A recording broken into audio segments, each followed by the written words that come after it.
Welcome to the Album Anniversary Podcast. Today's show is about Everything Will Be Alright, My Friend by the Bruce Lee Band. It was released September 9th, 2014, so it's celebrating a 10-year anniversary.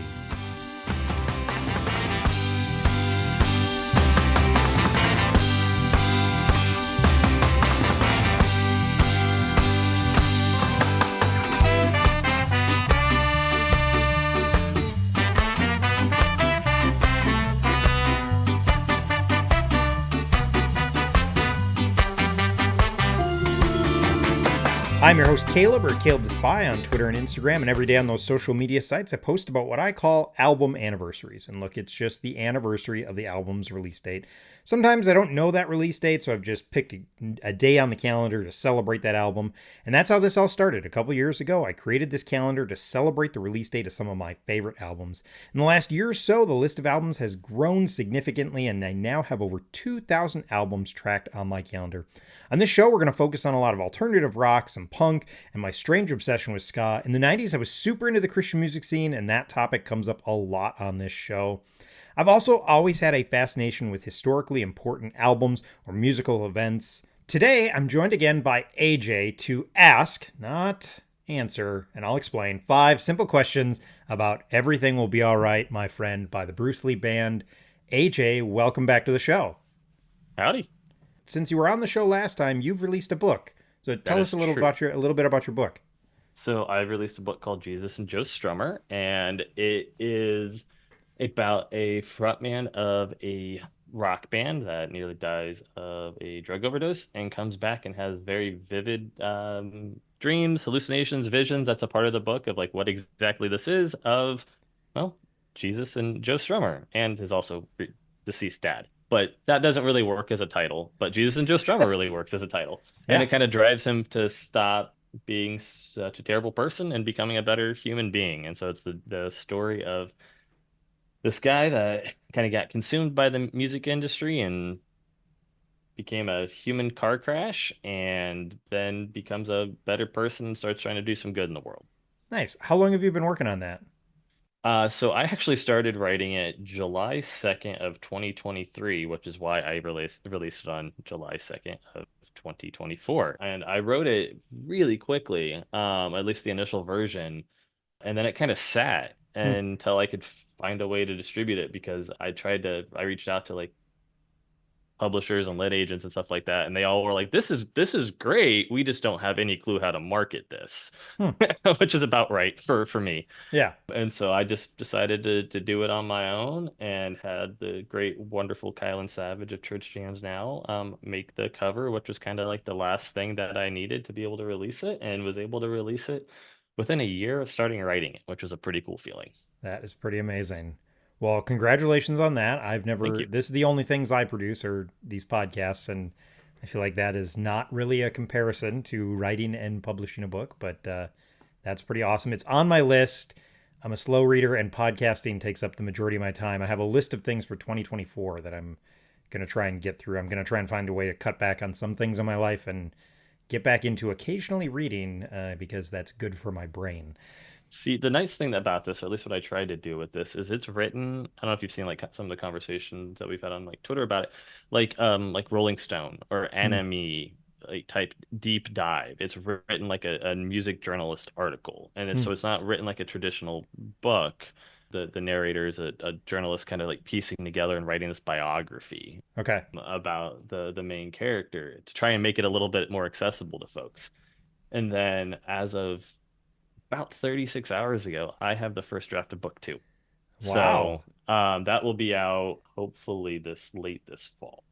And that will be different in a different way because it's especially built for people that like yourself maybe are like I don't know if I have time or it's going to take me months and I'm not going to be able to remember what happened on chapter 1 come chapter 15. So I've intentionally built a book for that, I think, and that'll be out this fall.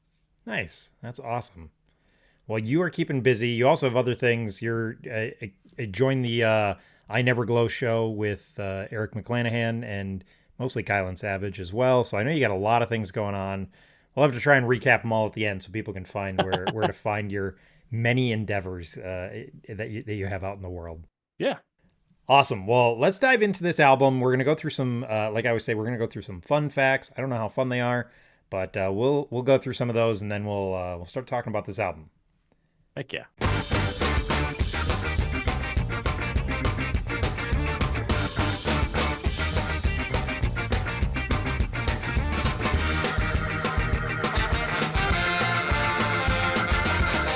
share the wisdom, and people share the fear. Folding chairs and makeshift homes combat the open air. Did you wonder if you'll come back tomorrow?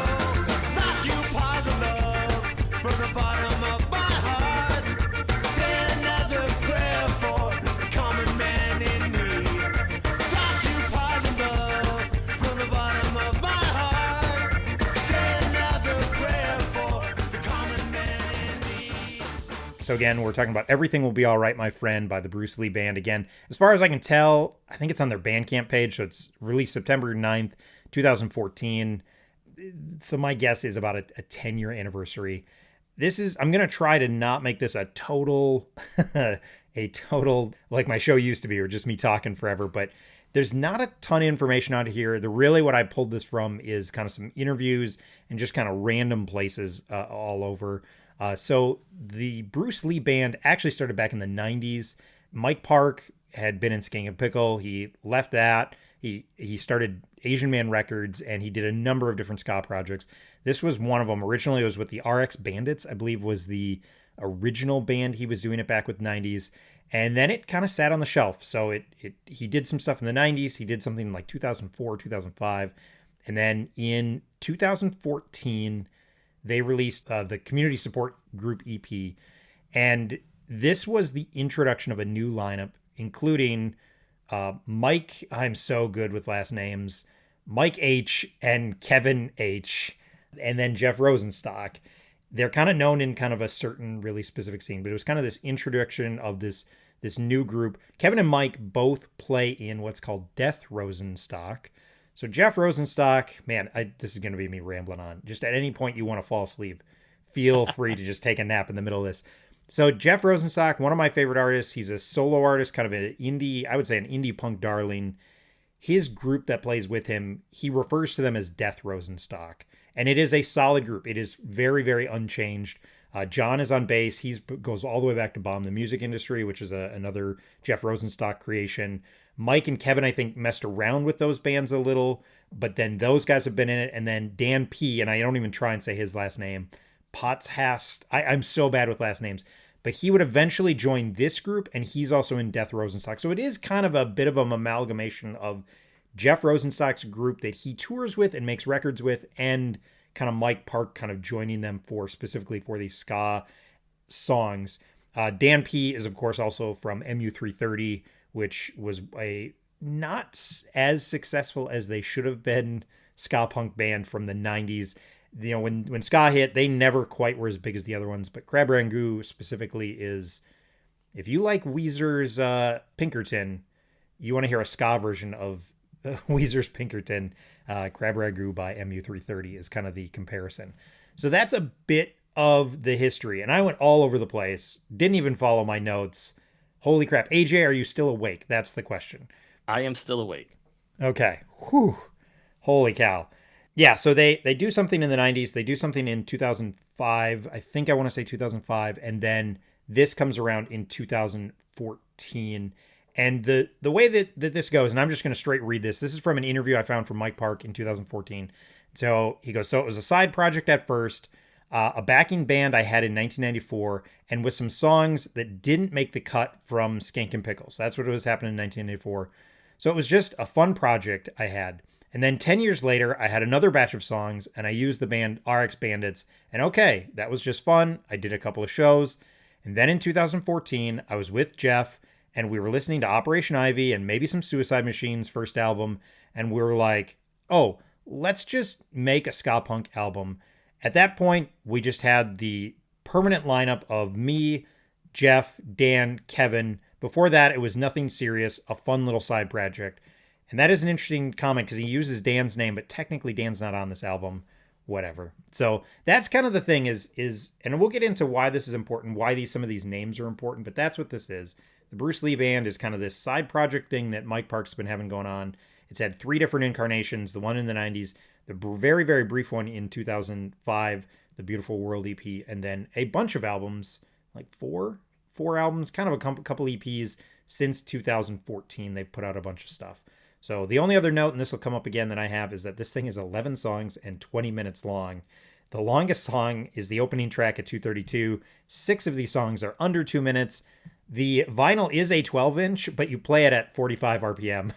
And it flies through, and then you flip it. I mean, they probably could have put it all onto one side, but they didn't. And it's pretty fun to listen to because it goes so fast. My guess is this podcast will be twice as long as the album because I have a lot to say. So yeah, anything to add off of all of that? I know a lot of this was probably new to you because you've been gracious enough to help me host here. But yeah, any other thoughts that you had on this thing? No, I had never listened to it before, heard of it before, anything until you posted it, about it. But I dig it. It is very much a ska punk record, very much a West Coast sound that I dig. I grew up in Arizona, so we got lots of that out where I'm from. And so yeah, like it moves quick. It's good, lots of fun. I joked about it before we got on here, but when I first listened to it, I was like, somebody was listening to Operation Ivy, and then I looked at your notes and I was like, hey, he said he was listening to Operation Ivy. But no, this is a good, fun album that moves quick, holds your attention. Yeah, I dig it. Awesome. So before we jump into our questions, here's what we're going to do. So like AJ said, this is kind of his introduction, but I wanted to do this album really bad. I wanted to have it on the show. So we're going to play a little role reversal, and we're going to let AJ host for the rest of the show. He's going to take over, and he's going to ask me questions like I would usually ask a guest. So we thought that'd be more fun than me asking somebody who's like, yeah, he's got stuff to say about it, but this is really my thing. So this is, I'm thankful, AJ, you could join me because otherwise I would have just done this solo, and it would have been, 40 minutes of me just talking, which I've found I can do, but nobody wants that. So I'm trying to avoid that on all future shows. So yeah, with that out of the way, let's dive into our questions. So much pressure that we find solace in distractions like party drugs and celebrity culture. What do we say to the generations that want to know why the world is gone? We saw the problem, say who can blame them? No one told them they were wrong. What are we gonna say? Welcome to the Album Anniversary Podcast. Today's show is about Everything Will Be Alright, my friend by the Bruce Lee Band. My guest is Caleb the Spy. Thanks for having me. Yes, I'm so excited that you're here. Thanks for being on my show. So, how have you been? I've been good. I've been busy. I took a vacation. It got me really behind on podcasts. The audacity of you to take a vacation. All right. So, how did you first discover this album? Yes. So this is a bit embarrassing. I'm not going to lie. I knew of the Bruce Lee Band. I knew of them in the 90s. I had that first album. I think it's called the Bruce Lee Band. I think it's self-titled. And then the Beautiful World EP came out in 2005. And I was still into the ska stuff, but there's just not a lot coming out. And I remember I got that thing. It is 6 songs and I wore it out. Like it was in my car nonstop for years. And I'd occasionally put other things in my car and then I would come back to it. And I like their debut. The Beautiful World EP is even better, in my opinion. It is an absolutely fantastic album. On my all-time favorite albums list, like I gotta find it here, it is the highest EP by far. Where is it? It's number 28 on my all-time favorite albums list, that little EP. It's the highest EP. Oh no, Quantity is Job 1, which is technically an EP, is 2 spots above it. So it's an album I really, really love. And I love that. And then it's not kind of as 90s ska punky. It's a little more two-tony. So I was totally into it. But then they didn't release anything for 9 years. And I totally kind of lost track of them. 2009, I kind of started getting into some other things. I was 2005 really to 2009-ish. I'm kind of getting into a little hip hop. I'm doing a little more heavy metal. I'm really discovering old hymns made new for like worship stuff. And that's really where I'm taking a lot of deep dives. And just frankly, 2005 to 2014, there's not a lot of ska albums coming out. It's just not coming out. So I kind of lost track of them. And by 2014, when this came out, I'm kind of in like, I always mention that like my musical journey was a lot of bands I was into in the Christian music scene. And then 2004 is when I kind of start to look back and find other things. And 2014, I'm like taking a deep dive into old punk rock. That is like all I'm listening to is post punk, new wave, and I'm like discovering that as a thing. And so I'm not really paying attention to the current ska scene, which doesn't exist. I'm not even really paying attention to the current like punk scene. So this is so embarrassing. I totally missed this. I figured out when I bought this because I found where I bought it from and figured out when I bought it. I didn't buy this until 2017. And I don't know how that happened. I don't know if I just, my old dive in, all of a sudden I discovered like, oh, I think what happened is I realized, oh, Asian Man Records, which is Mike Park's record label, they're still doing stuff. And oh, he's got new Sky albums out. So sometime in 2017, it was made aware to me that Asian Man Records was still out there doing their thing and that this was still out there. And holy crap, there's new Sky albums I can buy.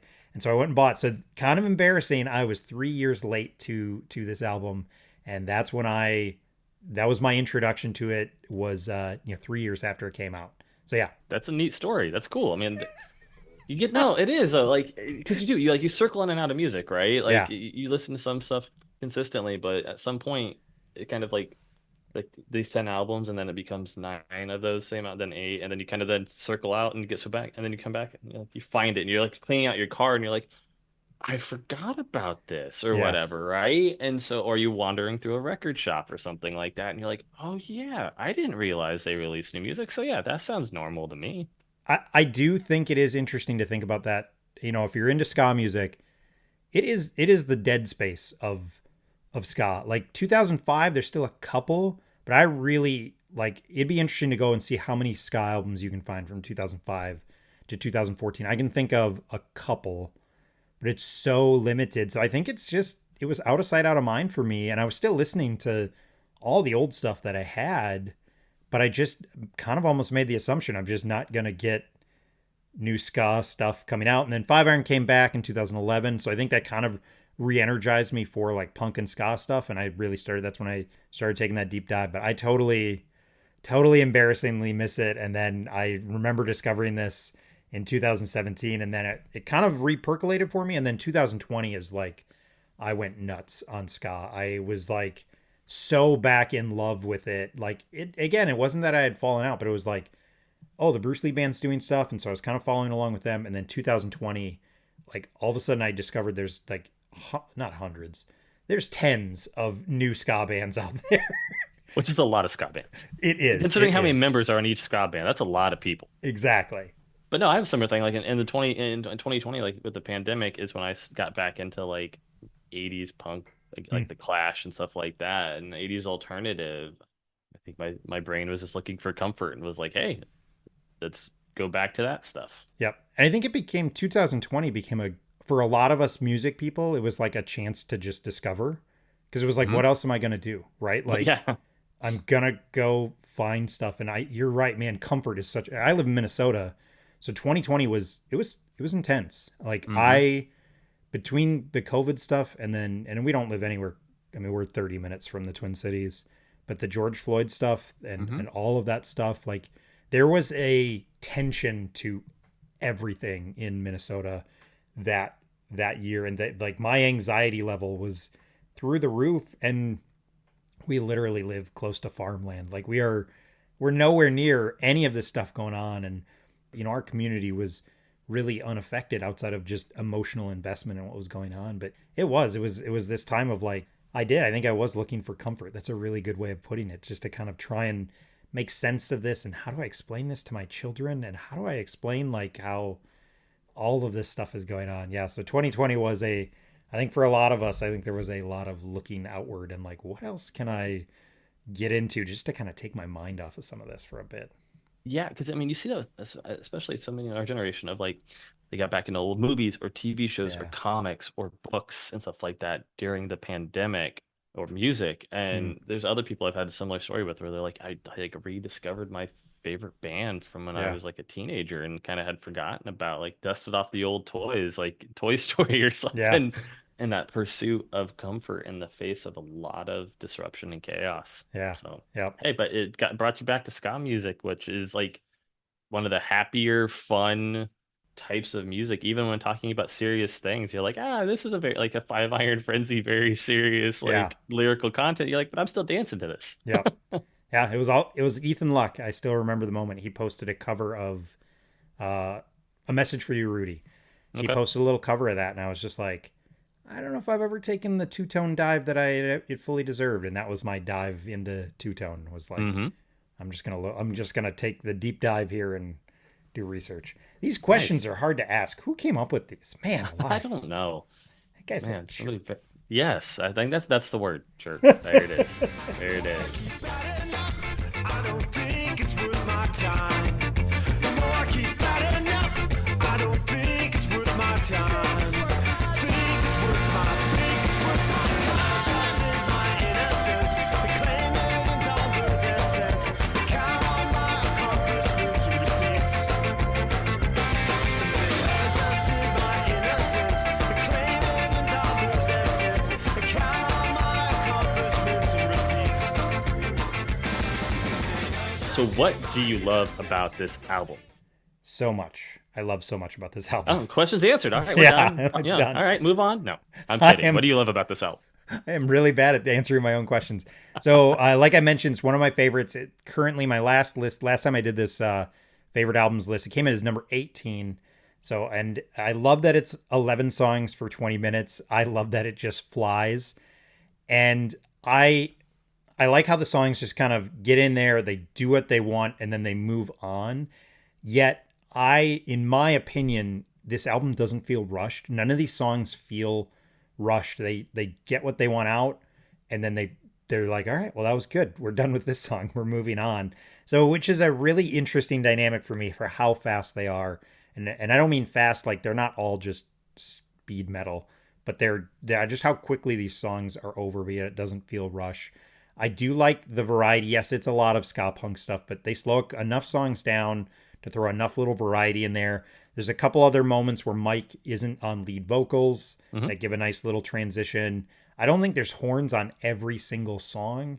I think there's a couple songs that skip it. So there's just enough variety. And again, this album is most of these songs are Mike Park songs, but Jeff Rosenstock did the arrangements. So he produced this album. And I feel like Jeff brings a lot of pop sensibility, even though he writes a lot of really punk stuff. He has a pop sensibility. Like he doesn't just do punk rock music. He does scores for movies. Like, so Hmm. he does all this variety of stuff. And so I feel like just the pop sensibility that Jeff brings to these songs. And I also feel like it actually helps Mike. Mike doesn't have to kind of carry the load. I think he can just kind of sit back. They write these catchy songs and they work. And like I said, so yeah, I think just what Jeff Rosenstock brings really does add to this whole new construction. The the lyrics are really hard to find. I have looked hard and I can find the lyrics to one song. And so they're not in the liners. They're not like I have this on vinyl. There's no lyrics. But Mike Park's lyrics are pretty straightforward. He does talk a lot about kind of racism and injustice. He handles a variety of topics, but they're pretty straightforward. There's nothing overly amazing about them. Like you're not like, oh, this is lyrical genius. They're pretty straightforward, but they're also for the most part pretty easy to understand. And I think they fit well with the music and kind of what he's talking about. I included the lyrics from Generations in there just because that's the one I can find. I don't know if there's a ton to talk about in there, but it just kind of is pretty straightforward. And so I just think it's that combination of Mike's words, and kind of some of the stuff he talks about combined with this music and just how well arranged this is. And I know it's only 20 minutes of arranged music, but it all just seems to work for me. So those are kind of some of the things that jump to mind when I think about this album.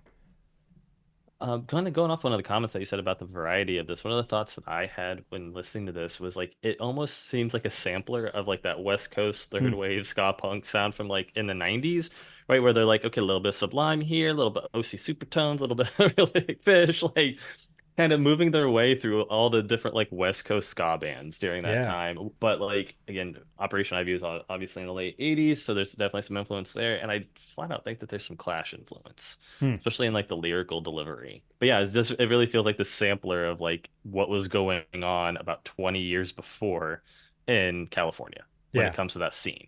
Yep. I think they also just had fun doing this. And I think that kind of comes through. Like, I think that's, both Mike and Jeff talk a lot about like how powerful music is.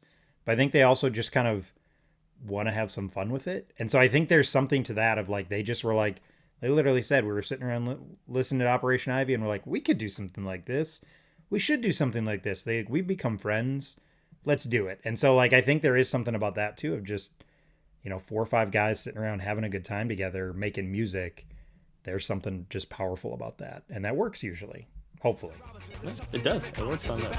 Couples staring down this neighborhood. Hey, Mr. Robinson, we're sending you our poverty that makes the world look brighter and the lives of me and you. Sad boy, you're brighter than you think. Sad boy, you're brighter than you think. Justify, magnify, you arbitrate this place. Come on over, now see so all of the residents in face. Justify, magnify, you arbitrate this place. Blame all the problems, blame all the problems on me. All right, so why is this album important to you, and why does this album still hold up? Yeah, this is, man, how can I keep this short? I can't. No, I'll try and keep this fairly short. So one, I get a this timer. is yeah, Little I mean, it's my buzzer. show. Where I can yeah, just buzz me after 5 minutes. That's enough. That's enough out of you. Why it holds up is it's ska music, and the majority of ska music that I listen to does hold up for me. I'm not gonna lie. I know there's plenty of things to pick at it about, but there's something about ska music that just does it for me. So when it's done well, it's really easy for it to hold up for me. I know a lot of people make it feel like it's very 1990s, and that's where they see all of their ska. I don't know. Like I think when it's done really, really well, it can feel a little more timeless to me. So that's part of it is ska. And then there is, so for me, the Bruce Lee band represents something really unique because of the two people that I keep on referencing, Mike Park and Jeff Rosenstock. So Mike Park, again, if you're a ska fan, and if you, especially that fandom started in the 90s, it's my opinion that 90s ska revolves around Mike Park.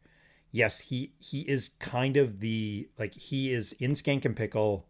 He is all the things that he pushed for, and he would credit Fishbone as being his inspiration for everything. But I think what Mike Park did, even though Skank and Pickle never hit it big, they're not, when people think of 90s ska, they think of The Impression That I Get, they think of Sellout, and they think of Tragic Kingdom. Yep. Those are the three things that I think, and Sublime, sorry. Those are the four kind of big hits that really put ska in the mainstream. But I think it's what Mike Park does. If you get any deeper than that, you see it's Mike Park, and it's Skank and Pickle are the kind of this early 90s ska band, and the things that they push for are they want all ages shows, they want to be DIY, they want to be a place where everyone is welcome, they want to make punk rock music that's got some ska, that's got some funk, that's got some all sorts of things. They got a little hardcore influence at times, although it's not that hardcore on Skank and Pickle, but you can feel that influence. They want to throw it all together, and they want everybody to be together. And I think he eventually leaves the Skank and Pickle. He leaves that behind. He starts Asian Man Records, and he starts putting out his own things. But he does the Ska Against Racism tour. That is this, big ska tour that really, gets a fair amount of press as it goes. It was never, going to take over Warped Tour, but that's a really big thing. And I think he really is. If you talk to most ska bands in the 90s, I bet you almost all of them would credit Mike Park as having this influence. So I kind of see him as this grandfather of 90s ska, which he would probably hate the idea of that. But I feel like he is kind of the centerpiece of so much of 90s ska music. And then ska music dies, and Jeff Rosenstock is the one guy still out there doing it.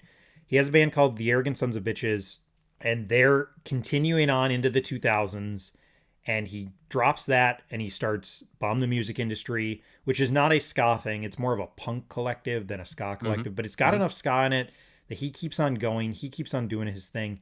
And really, Jeff Rosenstock has become an ambassador for ska, and he's easily become one of my top 5 artists. His fingerprints are all over this.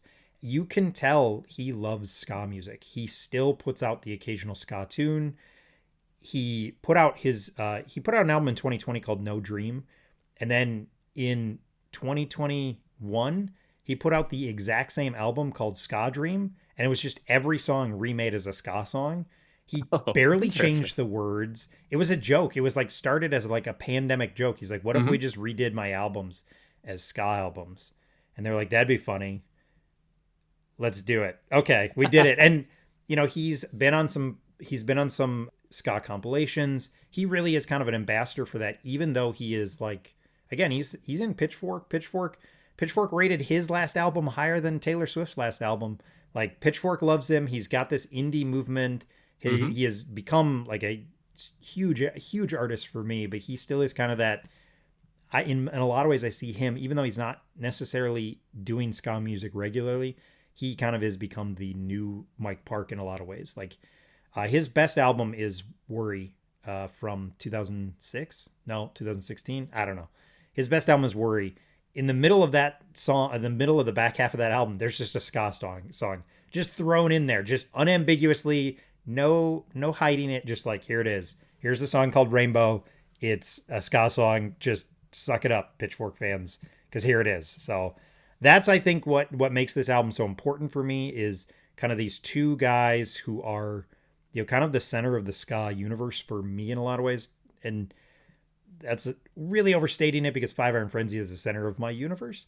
But they kind of really are kind of these two huge representations for the scene. And then I really think the scene has made a comeback, and there's actually a lot of ska music that's come out in the last 10 years. And I do think this is part of it. Like, this kind of kicked it off again. And it's never going to be what it was in the 90s. And I'm so thankful for that.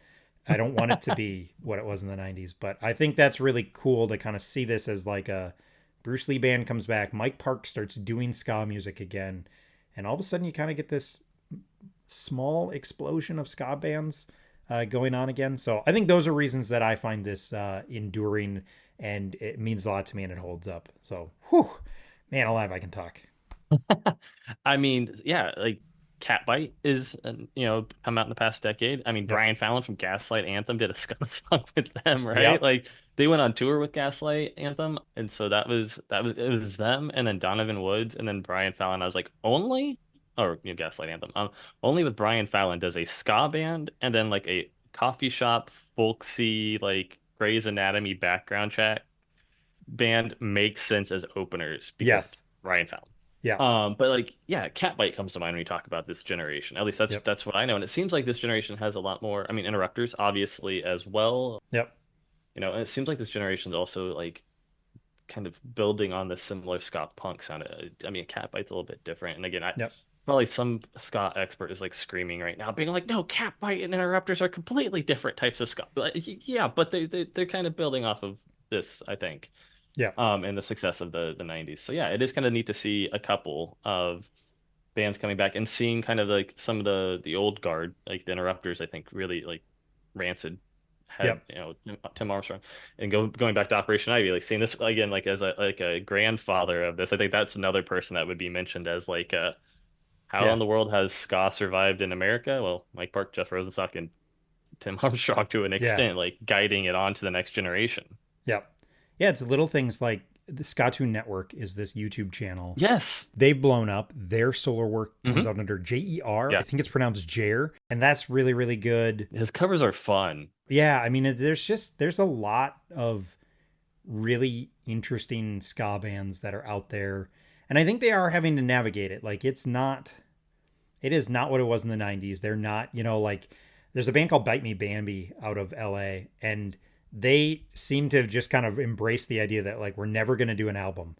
Whereas every 6 months we put out a single and we can generate a little interest, and we're just going to keep on doing that. And I think there's a lot of even variety in how some of these bands are tackling it. But yeah, that's Catbite is the one. And if you ask Mike Park, because I have on Twitter, what's There the you go. best ska band out there, he will tell you it's Catbite. So They if were you like fun Mike live. Park. I'll say that. They What's were that? really fun. They were fun live. I Yeah. saw them live in St. Louis, and I enjoyed them, and then they were really like they put on a good time, and were just kind of I don't know warm. I guess is a good way to Yeah. put it, and like really welcoming, which is cool. So They were, so you probably saw them a couple nights after I saw them, because I saw them in Sioux Falls, South Dakota. okay. And my guess is it was on that same tour. Mm-hmm. All right, this is me bragging. So one, you can tell they're a young band because they Mm-hmm. were at their table the entire night. Like Yes. from the second the doors open till the second the doors close, they're there talking and signing and selling Yes. because they know they're a young band that has to cut their teeth. That's all they've done is tour for the last 2 years.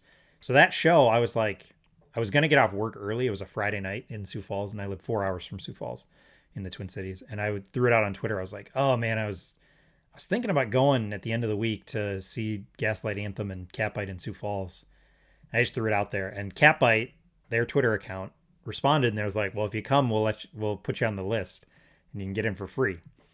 And I was like, "Oh, well, now I have a free Now ticket." you kind of feel like, well, yeah. So then all I right. talked to my mother-in-law. My mother-in-law owns some hotels, and she was like, "Well, I can get you a free hotel room easy in Sioux Falls."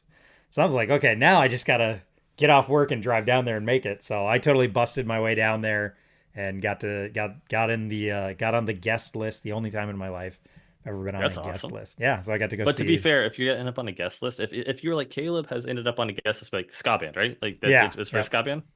So it was pretty fun to go see them. And like I've shared this on another podcast about Catbite, but the other big Catbite claim to fame. Well, this has just turned into a Catbite podcast, which is all I really want is There you go. Yeah. in reality. And it wasn't even you that did it. It was me. I know. You tricked me somehow. It's your fault. They got reviewed by Anthony Fantano, their last album, Nice One, Mhm. and he did that because I suggested it for him. So he did Ska Dream, which is Jeff Rosenstock's ska album, and I was like, hey, I really liked your review of that. I'd be interested to know what you think of Catbite. I think they're a really cool new ska band. You know, they're never gonna be, they're never gonna be No Doubt was in the '90s, but they're really cool. I'd be interested to know what you think about it. And then 3 months later, he reviewed that album. I was like, oh, that's really cool that he did it. I had no idea. There's a guy who wrote a book called In Defense of Ska, and he was asking like asked random questions about ska online, and he asked like, what have you ever done to help a ska band? I was like, I don't know if it's true, but I suggested Fantano review Catbite, and then he did. I don't know if I actually helped, but I like to think I did. And he responded, he told me he reviewed it because of your suggestion. And I was like, oh my gosh, There you go. this is great. So I got to tell that to Catbite, and I got a hug from their lead guitarist because he's a huge Fantano fan. He was like, thank you so much, and I'm like, you guys deserve all the praise and attention you're getting. So, wow, we totally turned this into a Catbite podcast. I've had too much coffee.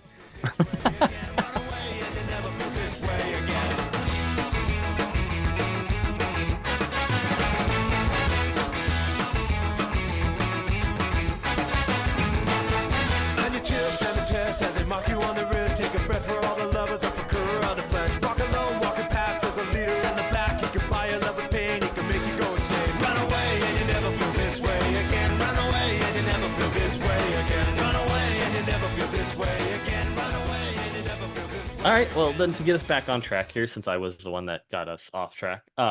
Tracks. Speaking of, what are your favorite ones on this album? Yeah, this one's hard. It's hard not to say all of them. I think I have like 8 or 9 that are, there's only 12 songs or 11 songs. So I'll call out just a couple of them. I'm going to play a number of songs from the album in between questions, but I do really like Occupy Your Love and Generations. Those are really, really good starters, in my opinion. They really kick off the album well. I also really love Mr. Robinson, and then Runaway and You'll Never Feel This Way Again. Those are probably my 2 favorite songs off this album. I don't know. There's something about those and just how catchy they are, and how both of those make me feel emotional for some reason, especially Runaway and You'll Never Feel This Way Again. I don't know exactly what he's talking about in the lyrics, but that one is in particular. I think that's a really good starting spot. It is smack dab in the middle of the album, but again, if you're going to test out a couple songs from this album, yeah, you got 20 minutes. You can test out the whole thing. So The whole thing, yeah. yeah, exactly. So it is hard to pick a couple, but those are some of the ones that really stand out to me. But there's, in my opinion, really every song on this album is pretty good. There's 2 of them that I think are just okay, but at least 9 of them. And those are kind of some of the real highlights for me. Those 4, so those are standouts. It's starting to feel like the All the Day Holiday episode because you mentioned every track on there except for my favorite, which is Real Time on that album, and then you leave off The Constant when discussing this album, and The Constant is my favorite. Okay. So I really love The Constant. It made my list. I just was like, I don't want to just read all of these. But yes, I think The Constant is good. I think it should close the album. That's my one change that I would make. I would flip the last song and that, because the last song I think is just okay, and The Constant I think would be a really good closer to this album. one of the things you're talking about with like all the good songs and like how short this album is, when the first song comes back or came back around the first time I heard this, I was like, oh, this sounds like the first song. Like this was like, I just thought it was like just another version of it or something. I was like, oh, we're already back at the first track. Okay, gotcha. Yeah, I think that so when I got the vinyl has no. This probably would piss people off. I almost got that sentence out. There's no indication of what side is side A. So you get it, and like you have to find the little etching. You know how on most vinyls they have the etching that says A. You have to find that, or now I just kind of have it. I kind of know which way I put it in to know which way it is, but there's no way to know just by pulling it out. There's no label. So you drop it on, you hit play, and you're like, "Is this the first song?" Okay, this is the first song. But then it's done so fast, you almost like, if you're not focused on it, it's over in 10 minutes, that side, and you're like, did I just listen to this side? What side did I listen to? Because it goes through so fast. But that is something unique about the vinyl, is there's no little sticker on it to tell you. So you kind of have to figure out which one it is. But yeah, and then it turns around so fast that you're like, just might as well keep on flipping this over for the next hour.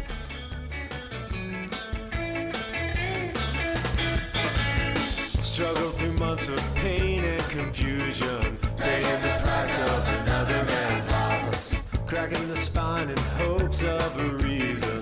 Maybe the body will control the mind. Let's start a conversation. Where's the call that can ease my unrest? Is it really even there, or a fairy tale test? Where's the call that can ease my unrest? Is it really even there, or a fairy tale? All right, so why should someone check this album out? I checked this album out because you posted about it, and I was like, I should probably check this album out before I talk to him. So why should somebody else check this album out? Because I posted about it. That's, I think, a good enough reason. Caleb said so. Done. I think this is going to be for folks who like ska and punk. I think there's no way around it. If you think ska is trash, yeah, this isn't going to be for you. I'm fully aware of that. I think there's enough catchy things on there that it could be. I do think, I'm just going to go totally off script. If you like Jeff Rosenstock and you've never realized all the other things that he's involved with, this is something he's involved with. And I think it's worth checking out because, again, I feel like his fingerprints are all over this. But I think if you like ska, it's hard not to love this album. It's so catchy. These fast, punky songs. I just think those are the things that are going to feel endearing. It feels... Again, this album does feel a little timeless to me, and I know it's not because ska punk is really, really a 90s thing that is kind of carried over, but there's something about Mike Park's delivery that makes me feel like this has an old soul, even though it's not, old soul music. Yeah, and if you thought that ska died in the 90s and you kind of feel bummed about it, in my opinion, again, like I mentioned before, this has kicked off a ska renaissance that we've really been enjoying for the last 10 years. And this is a good place to start. And if you want to know other, ska albums from the last 10 years that you should check out, you DM me on Twitter and I'll send you the list, because I think I can come up with it. And I think I can give you enough to sink your teeth into. It's really easy. One easy way is just find Bad Time Records. They are really the torch bearers of the new ska. Look at Asian Man Records, look at Bad Time Records, and there's enough out there to keep you happy and having a good time. Keep you that's dancing. come out in the last 10 years. Yeah, that's my thought.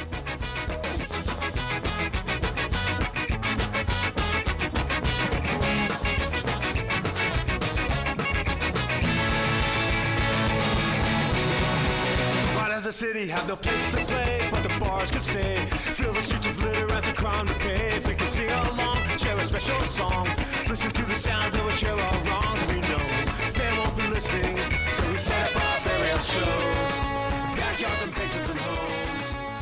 All right, so that's it for Everything Will Be All Right, My Friend by the Bruce Lee Band. It was released September 9th, 2014, celebrating a 10-year anniversary. Yeah, AJ, I know you told people, last time you were here, where they can find you online, but obviously you got a lot going on.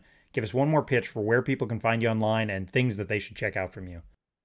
So I can be found on Twitter and on my website and Instagram at AJS is writing. It's all one thing smooshed together. Usually on my website, I'm starting to drop like short stories on there as well for free to folks. But yeah, Jesus and Joe Strummer, you can find that. I frequently guest appear, and I'm gonna cling to the guest appear on the In Afterglow Show podcast with Eric McClanahan and Kylan Savage. Usually you can find me on the CCM Twitter music discussions, chiming in with some contrarian take that sometimes ends up not being contrarian, and then I double down because I can't have people agreeing with me. It's bad for my image. So yes, that's usually where you can find me. I love that idea that this is a hot take, and then everybody's like, yeah, that's right on. Oh crap, I gotta change my hot take. I did that with MXPX. I think one time you posted, I was like, this is their best album. And everyone's like, yeah, I agree. And I was like, all right, how about this then? These 3 albums are their best run. And even you were like, I'm off this train now. I don't agree. I'm like, perfect. Good. I do remember that.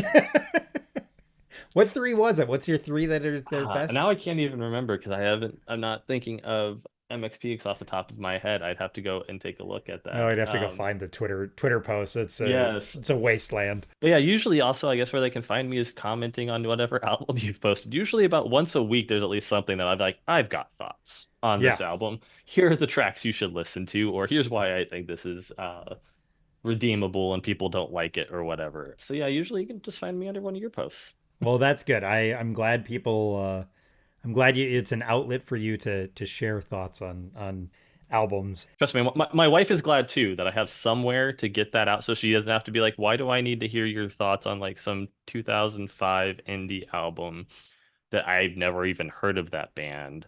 So she's probably really thankful that there's a place for me to get that out. She's like, that's good for you. Yeah. I think my wife feels the exact same way. That it's like she'll be like, "Oh, is this something you would enjoy talking with your internet friends about?" Yeah, I think I would. Maybe you should go talk to them about it then. Okay, yeah, I don't care about this. You should see if like somebody on Twitter wants to talk about it. My kids are still interested. They like hearing about it. But so that's the one thing is that she's like, I like when the kids hear about music. I guess you can talk about it. So that's the one saving grace. So there you go. At least you're raising them right, introducing them some good music.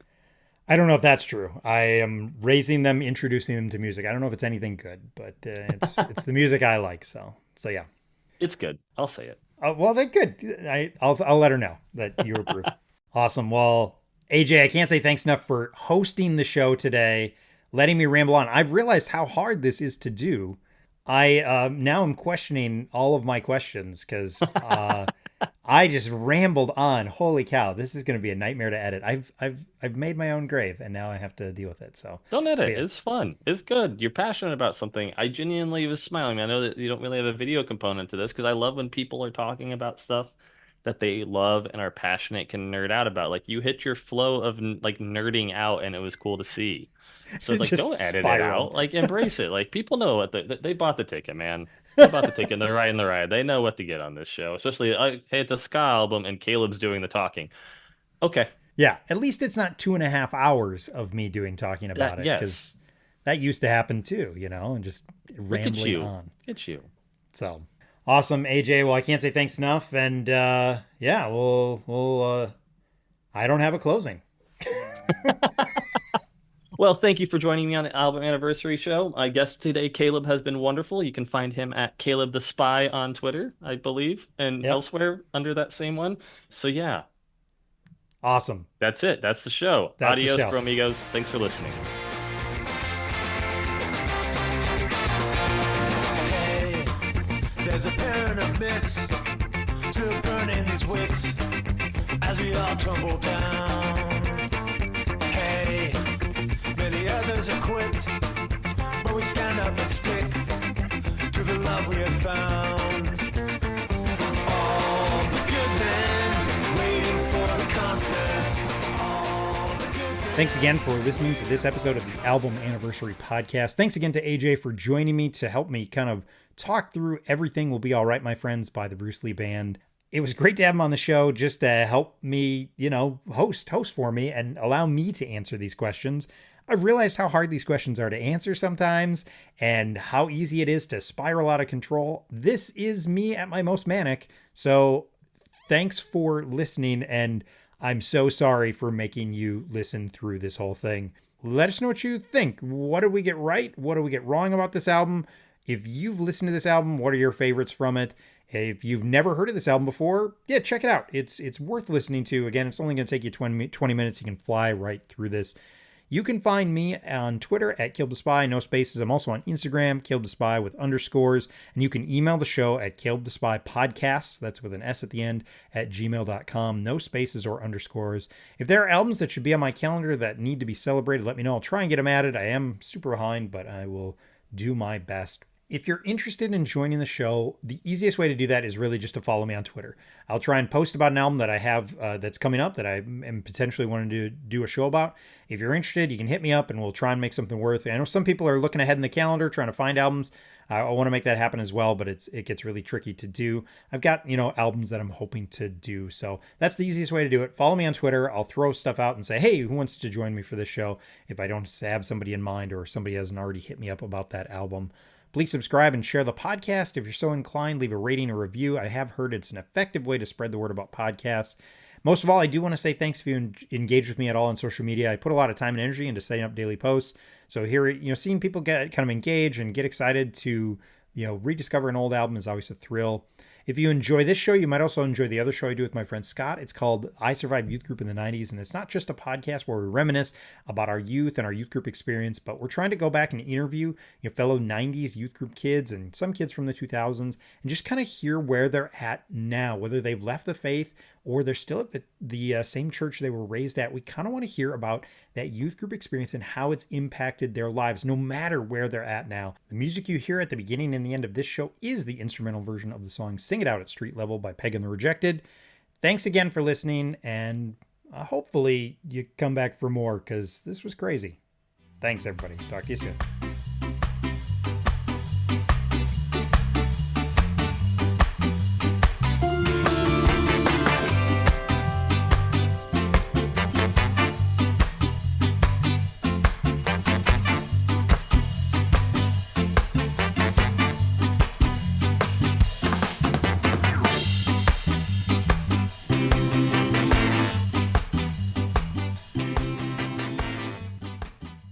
Go talk to your internet friends.